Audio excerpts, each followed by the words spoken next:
Hello everyone, welcome to another episode of United we Stand. तो ये वाले video में बात करेंगे मैनचेस्टर यूनाइटेड और फुलहम के बीच जो गेम था उसको लेके। तो बहुत दिन बाद हम लोग वापस से एक गेम जीते, बहुत ही मुश्किल से जीते एज ऑलवेज। लेकिन इस गेम को लेके जितने भी सारे टॉकिंग पॉइंट्स है और ओवरऑल जितने भी सारे टॉकिंग पॉइंट्स है सबको लेके बात करेंगे। तो बिना टाइम खराब के चले इस वीडियो को शुरू करते हैं। तो भाई लास्ट में न्यूकासल वाला जो मैच हुआ था काराबाओ कप में, वो मैच के बाद भी मैं इतना डिस्गस्टेड था, इतना फ्रस्ट्रेटेड था कि मुझे मूड ही नहीं बना वीडियो बनाने के लिए। और उसके साथ साथ इतने सारे नेगेटिविटी और इतना सारा नेगेटिव न्यूज एक के बाद एक लीक हो रहा था सोशल मीडिया में। वो आप सैमुअल लकस का न्यूज बोले या फिर किसी और जर्नलिस्ट का बोले, तो ज्यादा से ज्यादा लोग नेगेटिव न्यूज पब्लिश करके ही अपना जेबे भरते हैं। और इसी के लिए ही 10 साल से हम लोग भले ही कुछ ना जीते, लेकिन फिर भी हम लोग हमेशा टॉकिंग पॉइंट में या फिर ट्रेंडिंग न्यूज में हमेशा ऊपर रहते हैं। तो ये चीज हम लोग को हमेशा फेस करना पड़ता है being a Manchester United fan. और इसके साथ साथ न्यूज आ रहा था ड्रेसिंग रूम लीक्स को लेके, एरिक टेन हाग शायद सैक हो जाए इसको लेके, और जिम रैटक्लिफ का जो टेक ओवर है उसमें भी बहुत सारा नेगेटिविटी और बहुत सारा ट्रांसफर प्लान्स, इस सारे को लेके बहुत सारा न्यूज आ रहा था। और मैं और भी फ्रस्ट्रेटेड हो रहा था, तो मुझे मूड ही नहीं लग रहा था कि मैं एक वीडियो बनाऊं। मैं वेट कर रहा था अगर वीकेंड पे सैटरडे में हम लोग फुलहम के साथ जीत जाते हैं कुछ भी करके, तब मैं वीडियो बनाऊंगा, क्योंकि तब मेरा मूड थोड़ा ठीक होगा। क्योंकि एरिक टेन हाग के ऊपर, प्लेयर्स के ऊपर इतना सारा प्रेशर है अभी इस टाइम पे। आप और भी अगर मैच हारने लगे तो at the end of the day football is a business where score line matters. मतलब अगर रिजल्ट्स हमेशा आपके अगेंस्ट में ही जा रहे हो लगातार इन अ कंसिस्टेंट मैनर, वो आप अच्छा खेले या गंदा खेले डजंट मैटर, लेकिन अगर दिसंबर तक या जनवरी तक ऐसा ही पूरा रन ऑफ फॉर्म हम लोग का चलता रहा तो फिर एरिक टेन हाग को सैक ही कर सकते हैं ये लोग। मतलब ऐसा ही तो एक विशियस सर्कल चल रहा है ना आफ्टर सर एलेक्स फर्गुसन की। अगर कोच आता है, एक सीजन अच्छा खेलता है, अगले सीजन खराब खेलता है, तो उसको दिसंबर या जनवरी तक टाइम मिलता है, उसके बाद वापस से सैक, वापस से नया कोच। तो ऐसा ही चीज है जो चलता आ रहा है, उस चीज से ही हम लोग और भी ज्यादा फ्रस्ट्रेटेड हो रहे हैं, क्योंकि कोई क्लियर कट प्लान नहीं है। हम लोग को मालूम ही है कि एक्चुअल जो इशू है वो कहां पे है, वो ओनर्स पे है। लेकिन फिर भी एरिक टेन हाग या प्लेयर्स को भी आप ऐसा नहीं कह सकते कि इनका कोई दोष नहीं है। सबका ही, जो मैं लास्ट वाला वीडियो में बोला था कि सबका ही equal amount of responsibility and accountability है regarding this issues and performances. तो जितने भी सारे इश्यूज मैनचेस्टर में अभी चल रहा है उसमें सबका ही कंट्रीब्यूशन है। तो उसमें अगर देखा जाए तो ओनर का जो कंट्रीब्यूशन है, वो मेरा जो पॉइंट है कि ओनर का जो कंट्रीब्यूशन है वो थोड़ा ज्यादा है। क्योंकि अगर आप देखिए सीजन शुरू होने से पहले एरिक टेन हाग को एक सेंटर बैक चाहिए था, वो आप टोडीबो बोलो, वो आप टैप्सोडा बोलो या फिर किम मिन जे बोलो, जो भी बोलो, एरिक टेन हाग को एक चाहिए था, लेकिन एरिक टेन हाग को नहीं मिला। एरिक टेन हाग को एक सीडीएम चाहिए था आफ्टर सेलिंग फ्रेड, लेकिन फिर भी हम लोगों को कुछ नहीं मिला। एंड में जाके अमराबाद मिला, वो भी बहुत जद्दोजहद करके। एरिक टेन हाग को और एक स्ट्राइकर चाहिए था, एरिक टेन हाग को नहीं मिला। एरिक टेन हाग को शायद हैरी केन जैसा कोई चाहिए था या फिर हैरी केन ही चाहिए था, लेकिन उसमें भी मैनचेस्टर यूनाइटेड कोई प्रोग्रेस नहीं कर पाया। लेकिन उसके बाद जब सीजन शुरू हुआ तो एरिक टेन हाग का जो प्रेफरेबल फर्स्ट चॉइस था, मतलब फर्स्ट 11 का, उसमें से बहुत सारे प्लेयर्स एक के बाद एक इंजर्ड होते रहे और उसके साथ साथ बैकअप प्लेयर्स भी इंजर्ड होते रहे। और उसके बाद क्या हुआ सब लोगों को तो मालूम ही है कि ऑन फील्ड मैन मैनेजमेंट और जितने भी सारे टैक्टिक्स एरिक टेन हाग अप्लाई कर रहे हैं या फिर एरिक टेन हाग जो नया सिस्टम इंप्लीमेंट करने की कोशिश कर रहे हैं, ये सारा एक मिक्सचर होके सारा ही बैकफायर कर गया अब तक। और उसी के खातिर हम लोग का एक पूरा रन ऑफ मतलब परफॉर्मेंस चलता रहा। खास करके लास्ट जो 4-5 मैच खेले, न्यूकासल का मैच इंक्लूड करके, ये सारे मैचेस में हम लोग का आपका स्कोर लाइन जो भी हो, मतलब मैनचेस्टर सिटी और न्यूकासल वाला मैच को छोड़ के बाकी सारे मैचेस में तो हम लोग रिजल्ट ग्राइंड कर लिए, लेकिन फिर भी जो परफॉर्मेंस था, जो ब्रांड ऑफ फुटबॉल हम लोग खेले, वो बहुत ही घटिया था, एकदम टट्टी जैसा था। लेकिन सैटरडे में जो मैच हुआ फुलहम के साथ, वो मैच में हम लोग उतना भी घटिया नहीं खेले।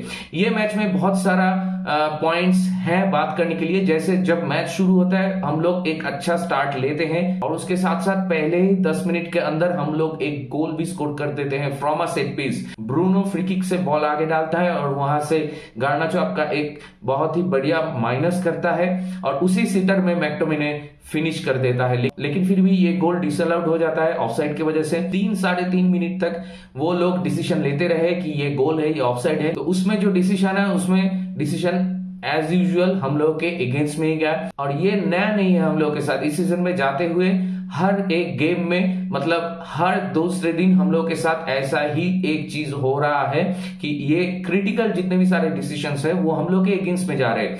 आप देख लीजिए आर्सेनल के साथ जो मैच था वहां पे गार्नाचो का जो गोल था वो ऑफसाइड की वजह से डिसअलाउड हुआ।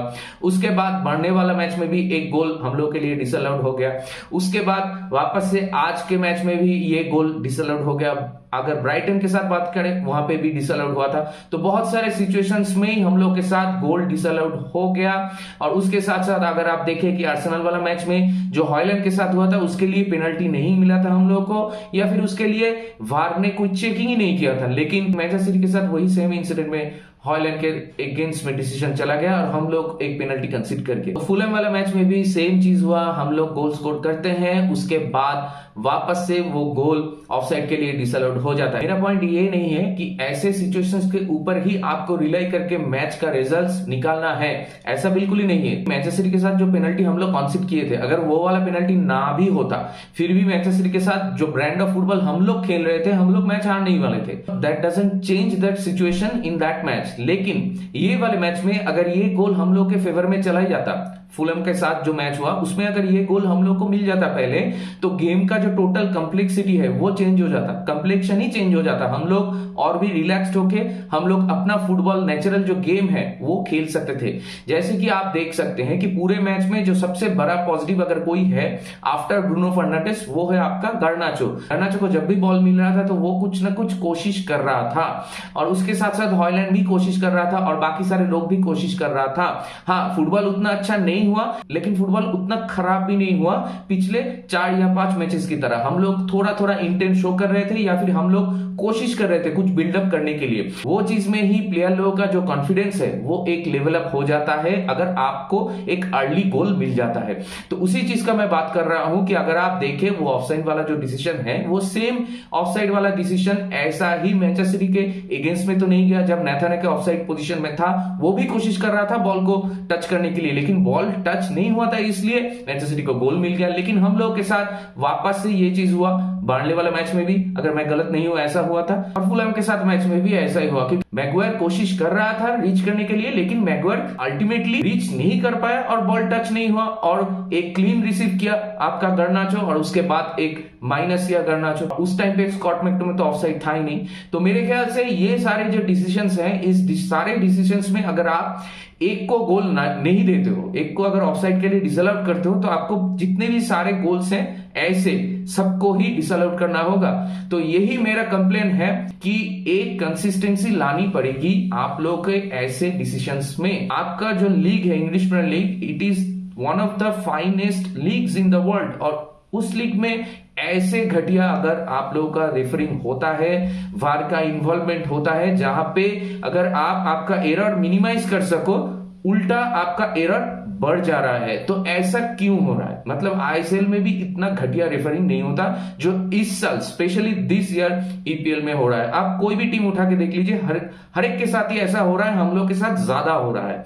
कोई भी मैच आप उठा के देख लीजिए, जैसे टॉटनहम वाला मैच, वहां पे अगर वो पेनल्टी हो जाता तो मालूम नहीं, शायद मैच का रिजल्ट जो है वो हम लोग के फेवर में चला जाता, और वही मोमेंटम शायद हम लोग के प्लेयर को और भी ज्यादा कॉन्फिडेंस देता। जो बहुत सारा इफ्स एंड बट्स आ जाता है, अगर ऐसा होता तो कैसा होता।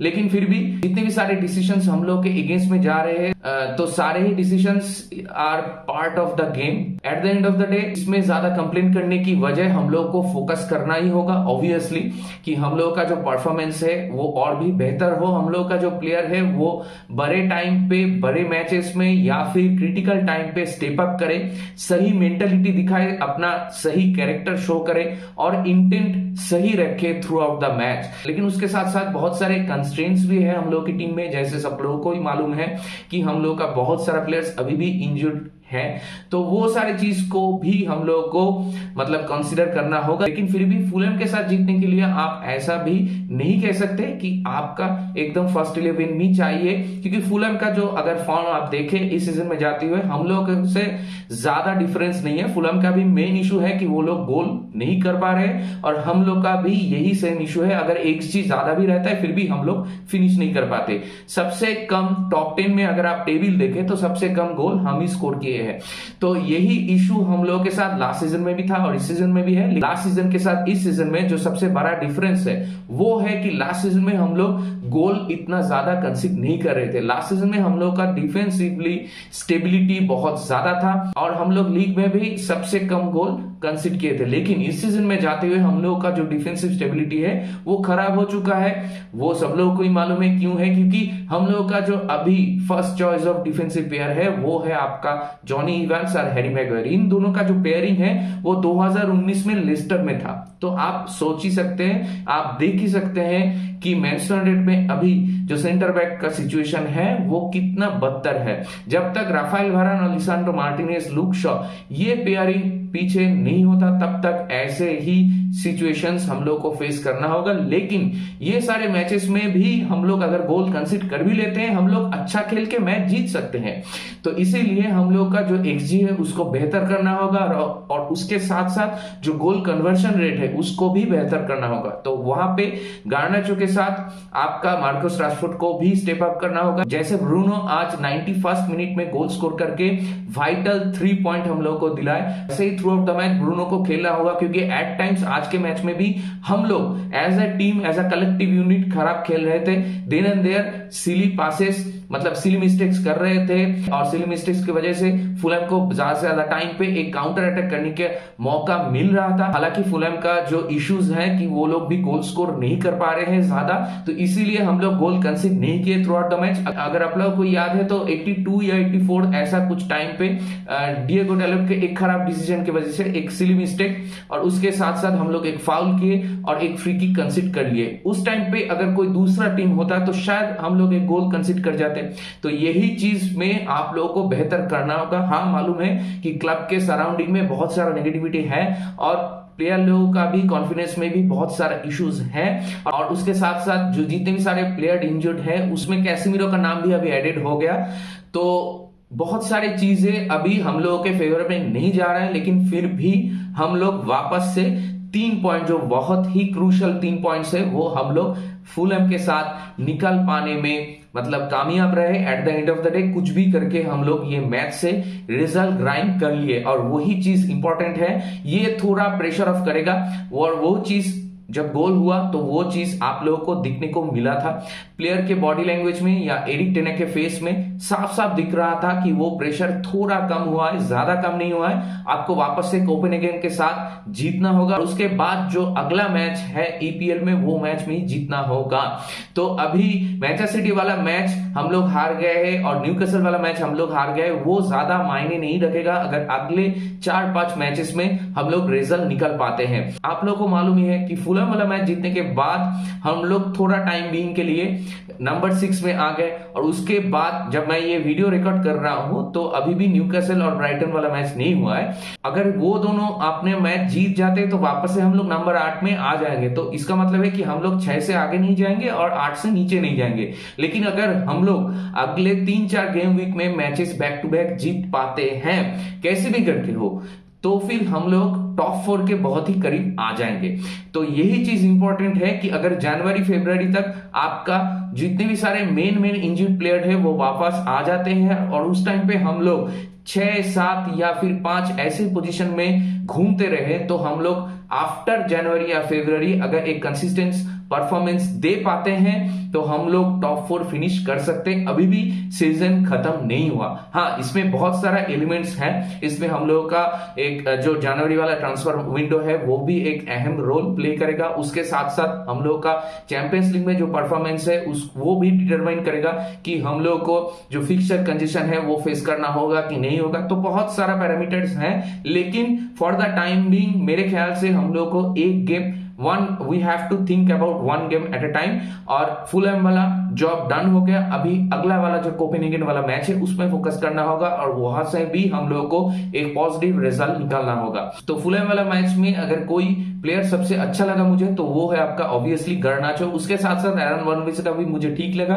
पेलिस्ट्री भी सेकंड हाफ में कोशिश कर रहा था, मेसन माउंट को भी ठीक ही लगा, ठीक ठाक लगा। और उसके साथ साथ मैकटोमिने आज थोड़ा बहुत मतलब आप कह सकते हो कि एक मतलब ठीक ठाक परफॉर्मेंस, एक डिसेंट सा परफॉर्मेंस दिया। उसके साथ साथ आंद्रे ओनाना भी एट टाइम्स क्रूशियल सेव्स किए, तो आंद्रे ओनाना का परफॉर्मेंस भी अच्छा रहा। और डिफेंसिवली अगर आप देखो तो हैरी मैग्वायर और जॉनी इवंस भी कोशिश कर रहे थे अपनी लिमिट में ही, तो एटलीस्ट प्लेयर लोग अपना सही इंटेंशन दिखा रहे थे मैच में। तो यही चीज हम लोग को देखने को चाहिए होता है मैच पे, कि आप सही इंटेंशन दिखाते हो। अगर सही इंटेंशन दिखाते हो तो at the end of the day ऐसे इंडिविजुअल ब्रिलियंस के बदौलत भी आप लोग रिजल्ट ग्राइंड कर सकते हो। तो अभी इस मोमेंट पे मुझे और ज्यादा टेक्टिकल एनालिसिस नहीं करना है, क्योंकि अभी जैसा कि मैंने बोल रहा था कि बाकी जितने भी सारे मैचेस है वो अभी तक हुआ नहीं है, तो वो सारे मैचेस में मुझे देखना है, क्योंकि वापस से मैं एक वीडियो बनाऊंगा इस गेम वीक के ऊपर। तो उसमें जितने भी सारे टेक्टिकल एनालिसिस या फिर पॉइंट्स में मैंने बात नहीं किया ये वाले वीडियो में, तो वो वाले वीडियो में मैं वो कवर कर दूंगा। तो बहुत जल्दी मिलते हैं अगले वाले वीडियो में। इसके साथ ये वाले वीडियो को यहीं पे रैप अप करते हैं। जो लोग चैनल में नहीं है, अगर उन लोगों को ये वीडियो पसंद आया तो मेरे चैनल को जरूर सब्सक्राइब कीजिए, इस वीडियो को लाइक कीजिए और अपने दोस्तों के बीच शेयर कीजिए। तो बहुत जल्दी मिलते हैं अगले वाली वीडियो में, तब तक take care, goodbye, glory glory Manchester United and United we stand.